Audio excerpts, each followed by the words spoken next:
තැනකට ගිහිල්ලා අයියගේ බලාපොරොත්තු ඉෂ්ට කරන්න තමයි ගෙදර යන්නේ. ගෙදර නෑ හදිසි. අම්මා ඇවිල්ලා ඉන්නවා. අම්මා වෙලා ඉන්නවා ගෙදර. ඇයි ගෙදර නෙවෙයි අම්මා ඉන්නේ? නෑ නංගි එක්කගෙන වැඩකට නේද?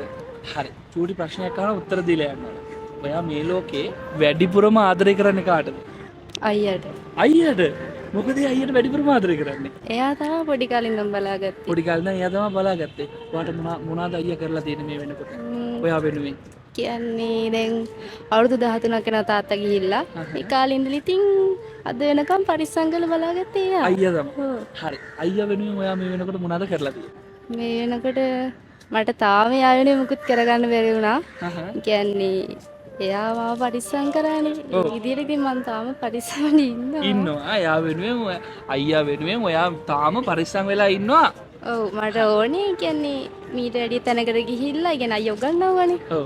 කියන්නේ මීට වැඩිය තැනකට ගිහිල්ලා අයියගේ බලාපොරොත්තු ඉෂ්ට කරන්න තමයි. අනිවාර්යෙන් ඔයාගේ බලාපොරොත්තුව තමයි මේට වඩා හොඳ තැනකට ගිහිල්ලා අයියව බලාගන්න එක. සතුටු කරන එක. හරි. අනිවාර්යයෙන්ම ඔයාට ඒ දේ වෙන්න කියලා අපිත් ප්‍රාර්ථනා කරනවා. එහෙනම්